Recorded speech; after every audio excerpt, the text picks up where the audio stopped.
Cinema Classics is sponsored by WCBE 90.5 FM, Columbus, Ohio, and is produced by John DeSando and Johnny DiLoretto.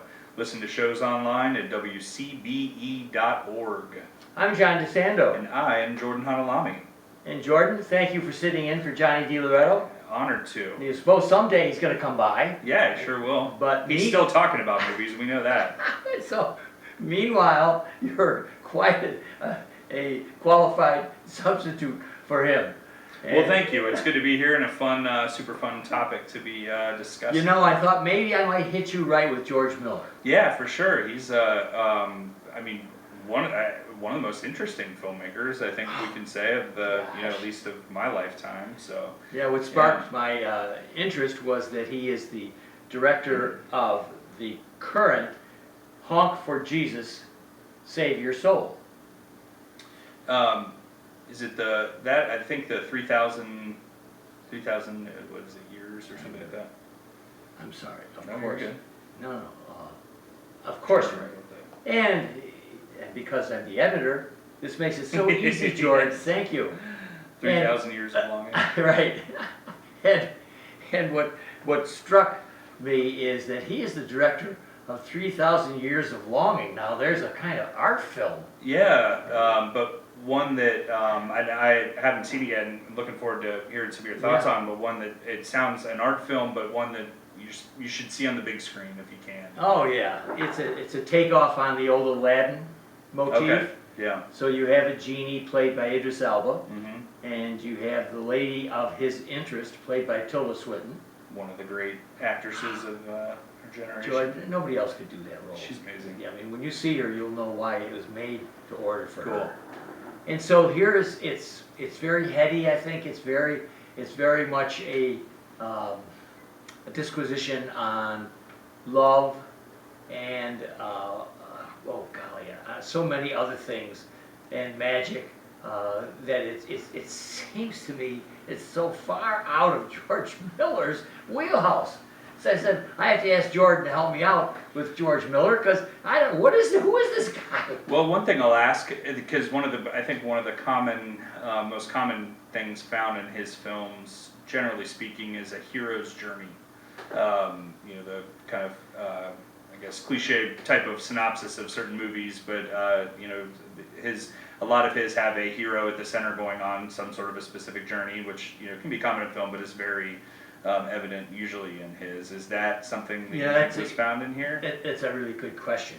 Yes, in fact, we have two journeys in 3,000 Years of Longing. We have the Jinn, or the genie, played by Elba, and he has been traveling for 3,000 years looking for love. And he's found it from Bathsheba, now all the way up to Alethea, played by Tilda Swinton. Okay. So yes, you're quite right. That is a journey for him. Okay. And and for her, it's a journey. She's an expert in narratology, so she looks at stories, and so this is kind of right up her alley. Here's a mythological character that she stumbles upon, naturally coming from a jug, a little jug that she opens up. Okay. He comes out. And I may or may not live with someone that would be interested in knowing if he looks good on this journey. This man is wearing his shirt off most of the time. Okay. And it's not hard to see how Tilda Swinton falls for him. Okay. Because he's got the blather, Yeah. of course, and he's Idris Elba, and magnified. Nice. But he does reduce down to kind almost normal size. Except I think she's very small. He's got to be 6'3" or something. Yeah. And so when they're standing side by side, you don't have to mess with that at all. He's just a big man. But yeah, I think that's an appropriate question to ask. The quest is something that Miller has always wanted. Now, what is it about this guy Miller? Then you're telling me here, Jordan. Here's why I need your help. Happy Feet. Yeah. Pig. Yeah, Babe. Yeah. Babe. Yeah. Mad Max, can you do anything with that? It sounds like from little bits that I've read and heard about him that it was kind of his own journey, if you will, where he starts as making these violent action films and first taking off with Mad Max, makes those, and then has a family. and as sometimes we see happen with, say, like Eddie Murphy, where he totally changes into kids movies and stuff. Miller does a bit of that too, starts working with his wife a lot, and yeah, goes on this trek of Babe and a sequel, Happy Feet and a sequel, and then the kids are out of the house and decides, hey, let's make another Mad Max movie, and it ends up being one of the greatest action movies of my life. I'll tell you, so, I couldn't agree with you more. Starting late, which is almost 7 years ago for Mad Max, something like that.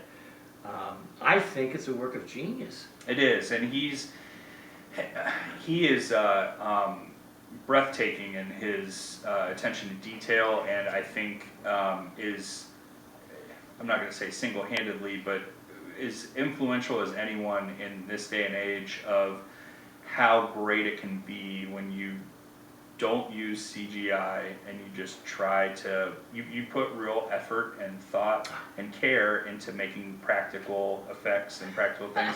I was rewatching some of Babe this weekend actually, which I hadn't seen since, for almost 30 years or something. And it is a testament to how, like, the way they use the animals and stuff in there, it's great. Like, it's so refreshing. It still looks wonderful, and not having a bunch of CGI stuff mixed in there is just wonderful. Yeah, I think they had animatronic animals, so it had much more realistic. Right, and it doesn't look cheap. I mean, it looks really good. Like, and it doesn't have the Disney-fied interaction between humans and the animals. I think just there's a feeling between him and Babe, as I recollect, but they don't like talk to each other. Right. And the animals do. Yeah. But not that. So it is an inspired piece, yes. It really is. And it still fits your motif of the journey, I think. Oh, for sure, yeah. And for us to understand. Yeah, and then he throws in this, kind of all that stuff. Then in the middle of everything is this Lorenzo's Oil, which is a very heavy drama, and one that I notice is was one that Roger Ebert, I remember specifically, he gave it like 100, like a perfect rating. Yes. So that's always an impressive feat when you can win that guy over. The only thing that distracted me in Lorenzo's Oil was Nick Nolte with an Italian accent. Jordan. Yeah. So silly. Yeah. Now obviously, it must have been around 95 or something. Nolte was at the apex. Right. And he was so distracting. But what a terrific story about what very difficult film. The salvation of a kid without being too sappy. I think that what's her name? Susan Sarandon. Susan Sarandon was really. But she and Nolte, I think that's a great way to put it. With that lack of sappiness, I think they're two people that you can trust in that kind of way to not be too sad, to bring an earnestness that's good for it, good for the story. So yeah, you're right. And curiously enough, Jordan, you say this guy Miller. Actually, even Dr. Miller. I thought, well, thank you. That was going to be my point. What does he do? Come into Lorenzo's Oil?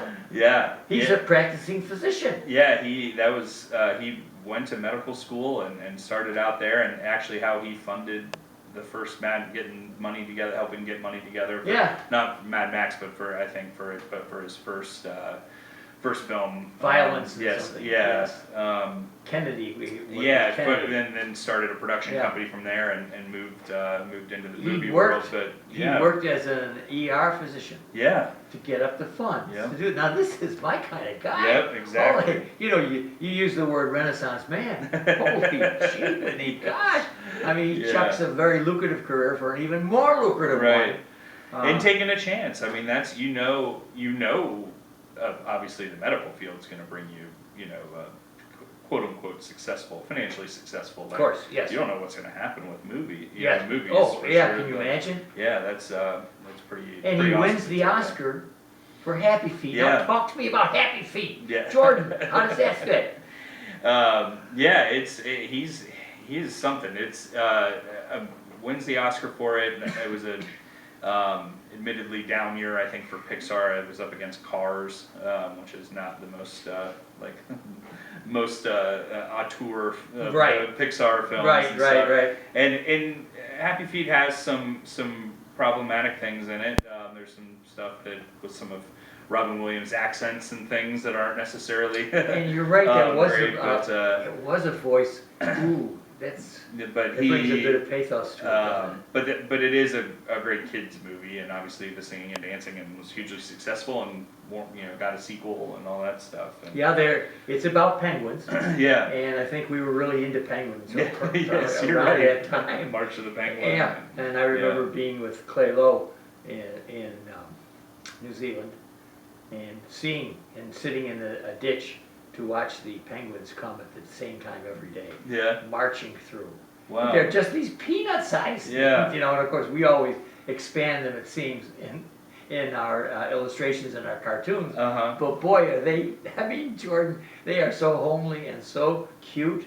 They, they're perfect for this kind of a film. And I love the way Miller tenderly takes off on what you had started our program with, that idea of the adventure of the loner in that little Happy Feet who can't, I guess his voice, he doesn't have, you gotta have a voice if you're a penguin. Yeah. You have to have your distinctive voice. Right.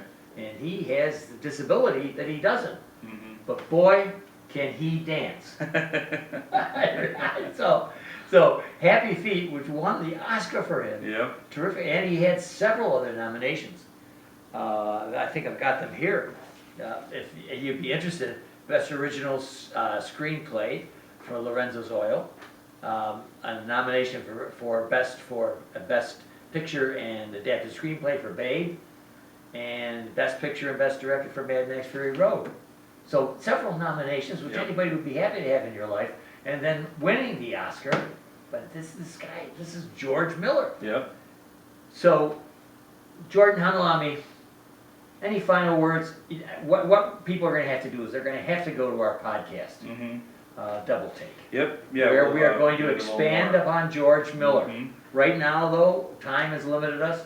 Any final words about George Miller? Just he is one of those people who just see anything he makes. Yeah, and remember that name. It's pretty easy. It's like Wayne for sure. Miller. Who remembers that guy? Not as famous as Wayne Miller, but still.